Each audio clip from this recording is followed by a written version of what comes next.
Well, hey, hello everybody today. Pastor Eric here for our daily lunchtime devotional.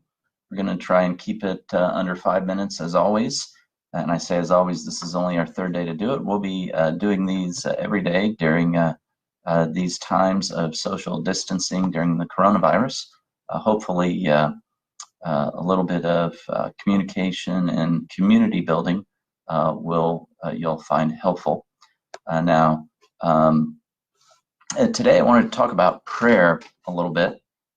Yesterday we talked about how when you wash your hands, if you say the Lord's Prayer, that takes about 20 seconds, and that's about how long you're supposed to be washing your hands. And remember, use hot water, they say.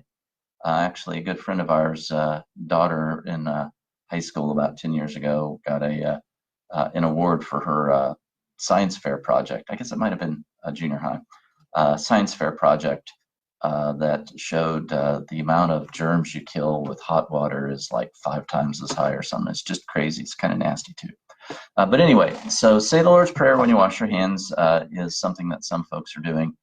Certainly better, I think, than singing the birthday song. But anyway, wanted to, and let me move this over here so I'm looking at you when I read it. Wanted to talk about the Lord's Prayer. And for those of you who've been at Anna for the last 2.5 years when I've been pastor, yes, I've talked about the Lord's Prayer before. And so the Lord's Prayer is found in the book of Matthew, chapter 6. There's also another version in the Gospel according to Luke. But the one that most people use is the one that's found in Matthew 6. It starts in verse 9, and it goes through verse 14. Let's talk here. So then Jesus was asked by his disciples, this is right after he talks about going into to your own room and closing the door when you pray to the Father. You're only supposed to be praying to God. You're not trying to pray and keep babbling like the pagans. But then to the disciples he turned and said, this then is how you should pray. Our Father who art in heaven, hallowed be thy name. Your kingdom come, your will be done on earth as it is in heaven. Give us this day our daily bread, and forgive us our debts as we forgive our debtors. And lead us not into temptation, but deliver us from evil. For thine is the kingdom and the power and the glory forever. Of course, in the NIV, it says, talking about that ending in regards to which transcripts. There's some transcripts that don't have that ending.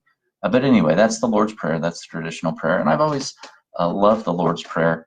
It's one of the things that if you analyze the Lord's Prayer, it comes into 4 parts very easily.